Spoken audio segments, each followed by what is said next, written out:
Fala sério, meus amores do 7º ano!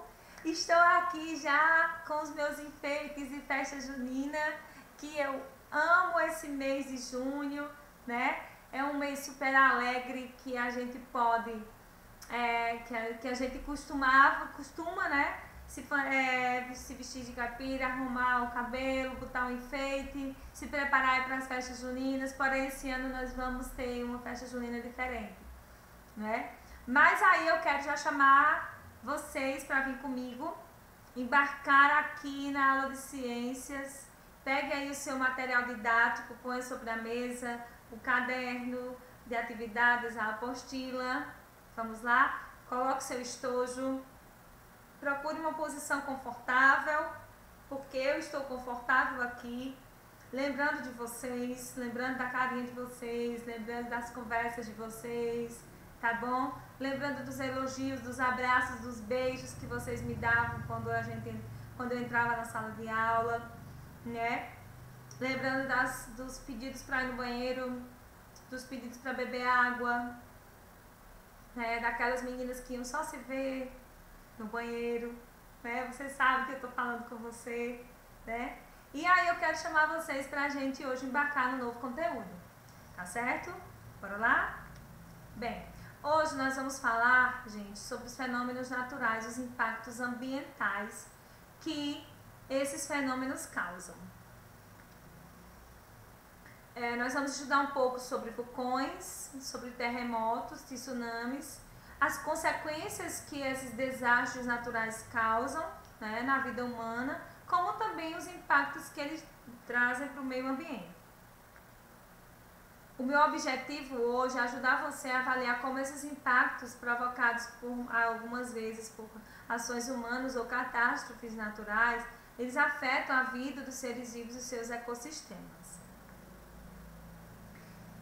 Você sabe o que é fenômeno natural? Você deve saber, né? Impactos ambientais. Já ouviu falar?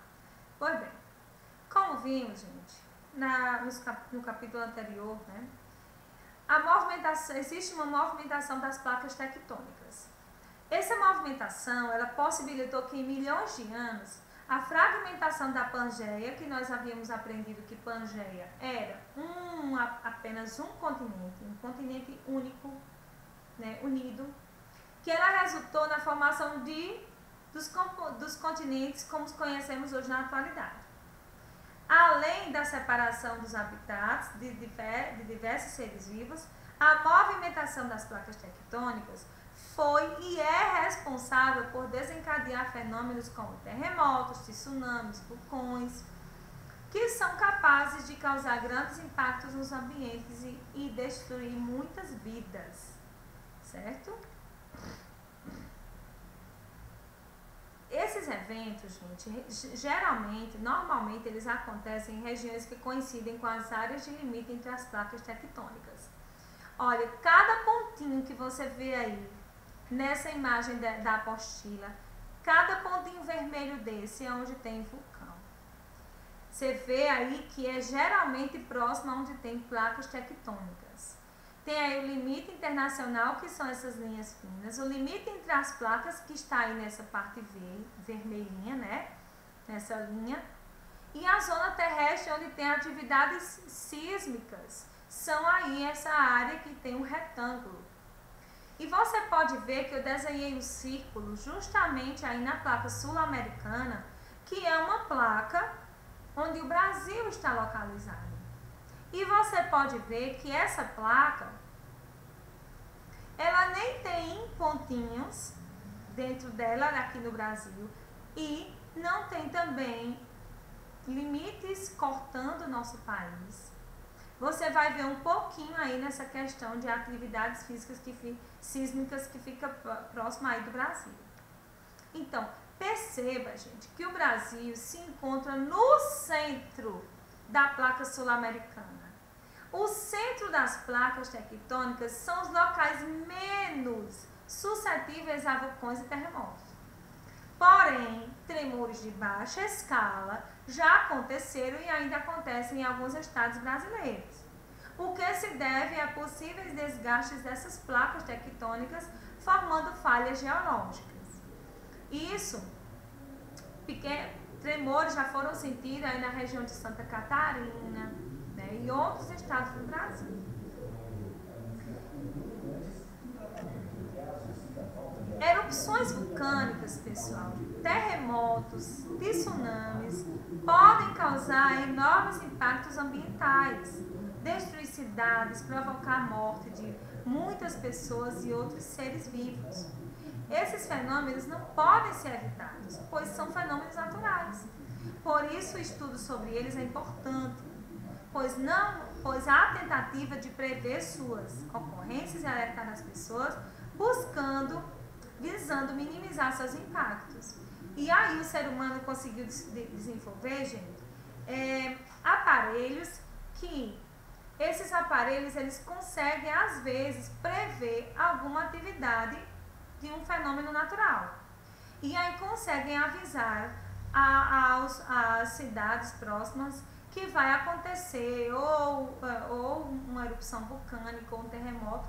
E aí essas pessoas podem, às vezes, conseguir escapar, né, desses impactos. Porém, na maioria das vezes, isso não acontece, não dá para prever.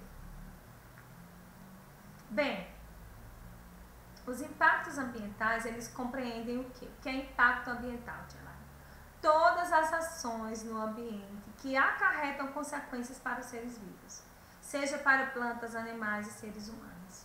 Eles podem ser causados por fenômenos naturais como vulcão, terremoto, tsunami, vendavais, tempestade ou mesmo atividades humanas, como o desmatamento, queimadas, mineração, contaminação da água, poluição do ar e vários outros.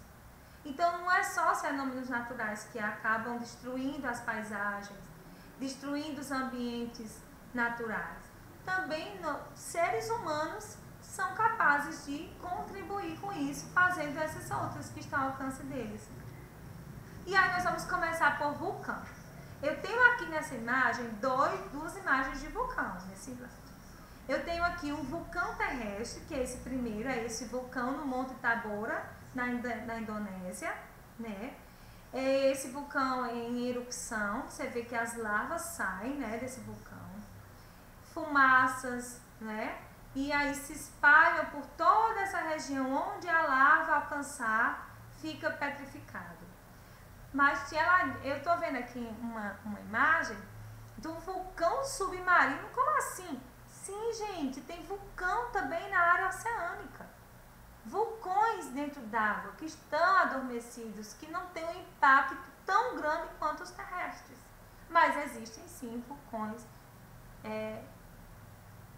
no interior dos oceanos. Pois bem, vulcões eles surgem em regiões próximas aos limites entre as placas tectônicas. Porém, se localizam na superfície terrestre ou no fundo dos mares, ocasionando tsunamis. A erupção vulcânica, gente, ela envolve a liberação do magma e de outros materiais como rochas e gases. As nuvens de gases liberadas pelos vulcões podem ser muito densas a ponto de impedir a passagem dos raios solares, reduzindo a temperatura e alterando o clima da região. A lava destrói o que estiver em seu caminho, alterando paisagens. Após resfriada e solidificada, com o passar do tempo, forma solos férteis, ricos em minerais. Pois bem, nós vimos no 6º ano, eu falei para vocês sobre uma cidade que foi soterrada depois de uma erupção vulcânica lá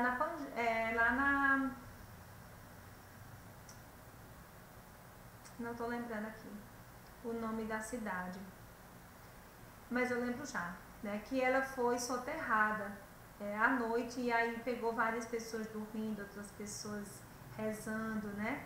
E aí ela foi soterrada e depois de muitos anos ela foi descoberta, onde hoje tem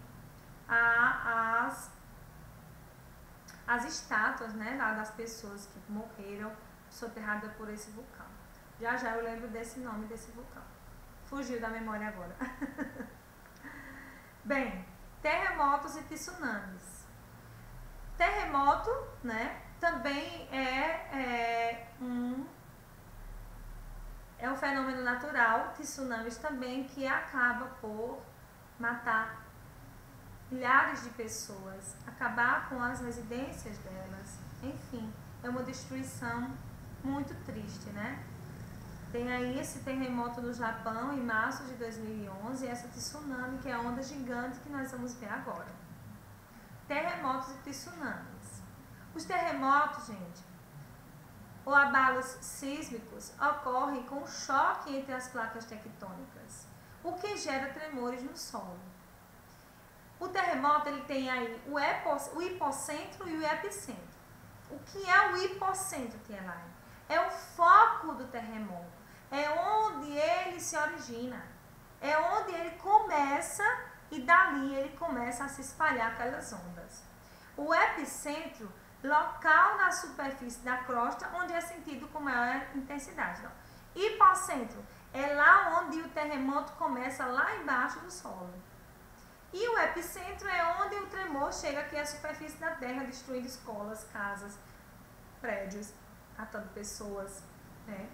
Quando o terremoto acontece no fundo do oceano, os terremotos são chamados de maremotos e podem causar tsunamis, que são as ondas gigantes, geradas pelo deslocamento de uma grande massa de água, invadindo assim as cidades litorâneas. Inúmeros terremotos acontecem diariamente, mas liberam uma energia tão pequena que não são sentidos. Pois eu falei para vocês a constante movimentação das placas tectônicas, que muitas vezes não é sentido. A quantidade de energia liberada por um terremoto, ela é medida pela escala de magnitude chamada Richter, escala Richter. Dependendo da magnitude do terremoto, essas ondas podem causar danos a regiões costeiras, afetando fauna, flora, além de provocar mortes de pessoas e destruição das áreas urbanas. A escala Richter, ela tem aí uma contagem, né? 1, 2 não é sentido. Agora, quando ela atinge aí 5, 6, 7, 8 na escala Richter, o tremor é muito grande, certo? E também as consequências para a vida das pessoas, o ambiente, o habitat dos animais e das plantas é sentido por demais. Quais são as consequências dos vulcões e terremotos e tsunamis? Esses fenômenos naturais, além de prejudicar os seres humanos, afetam todas as demais populações do meio ambiente, podendo aumentar a incidência de doenças infecciosas, ameaçar as espécies e provocar a extinção de muitas delas. Alterar o comportamento e os hábitos dos indivíduos, comprometer as teias alimentares, alterar as rotas de migração, danificar paisagens e com elas os animais e as plantas que viviam lá.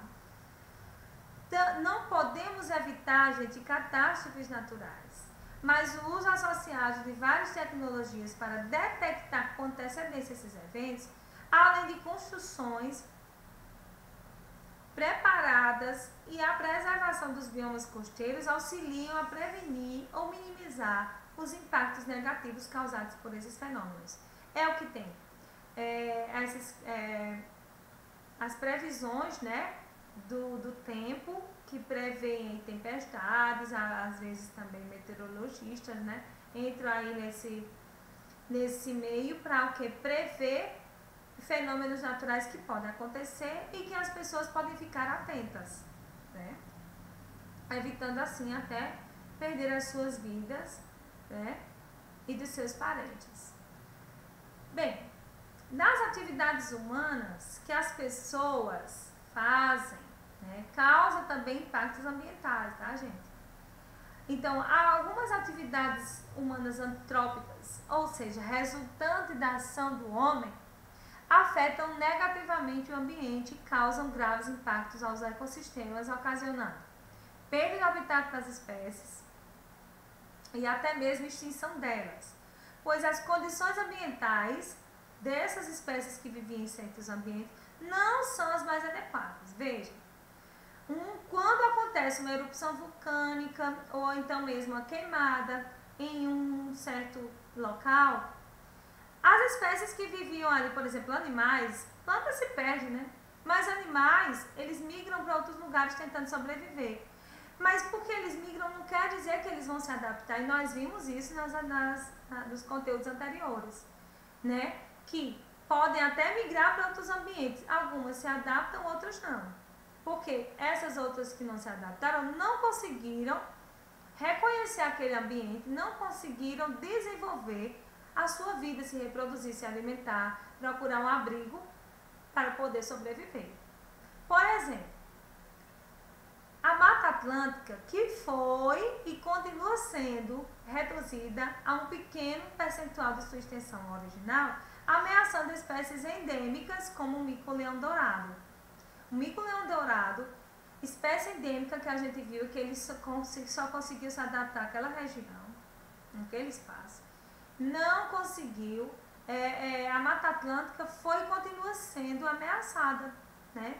Esse bioma, na extração dos recursos naturais que existem lá, né? Queimadas, derrubadas de árvores, isso faz com que ameace a vida de tantas espécies. Eu citei aqui só o mico-leão-dourado, mas também de várias outras espécies, certo, gente? Então, olha, o ser humano também, ele, além de ter esses outros fenômenos naturais, o ser humano também podendo aí dar uma ajudinha, mas não, né? Uma espécie encontrada em um ecossistema que não é seu ambiente natural, caracteriza-se por espécies exóticas. Por exemplo, as árvores de eucalipto encontradas no Brasil são exóticas, pois são provenientes da Austrália. Que é mesmo espécie exótica, Tia Lai? É uma espécie encontrada em um ecossistema que não é seu ambiente natural. Então, espécie exótica é uma espécie que é encontrada em outros ambientes, sem ser aquele natural dela. Pois bem, algumas espécies exóticas apresentam potencial para serem invasoras, ou seja, adaptam-se a condições do ambiente no qual foram introduzidas, reproduzem-se e dispersam-se para maiores áreas.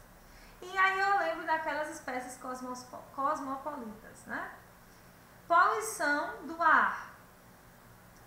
É o resultado do lançamento na atmosfera de grandes quantidades de gases e partículas sólidas e líquidas, né, que provocam impacto ambiental e problemas na saúde das pessoas, né.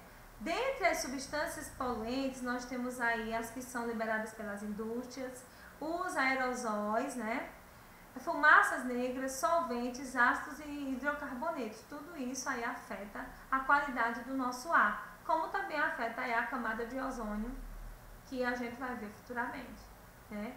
O que é que ocasiona aí os buracos na camada de ozônio. O ser humano também é responsável pela poluição da água, né? Um fenômeno que ocorre quando elementos químicos, físicos e biológicos contaminam a água.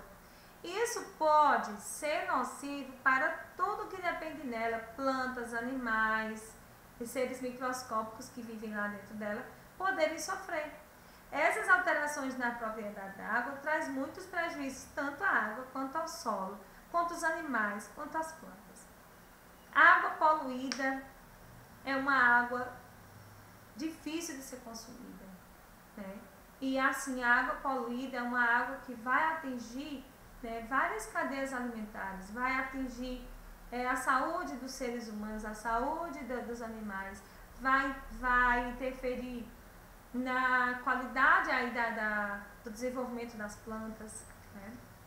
Queimadas são processos que podem ser desencadeados tanto pela atividade humana quanto por razões naturais. Por exemplo, na estiagem, nós vimos que tem biomas que na época seca tem queimada natural, né? Isso vai depender da temperatura, da umidade relativa do ar e da ausência de chuvas. As principais causas das queimadas no Brasil, gente, está relacionada a causas simples como a limpeza rápida do solo, que não é a mais adequada, ou a renovação da pastagem de diversas áreas de agricultores. Agricultores, quando querem renovar o solo para plantarem outras plantas, ou até mesmo aquele mesmo tipo de cultura que eles já vinham trabalhando, fazem as queimadas para recuperar ou para limpar esse solo rapidamente. Porém, destrói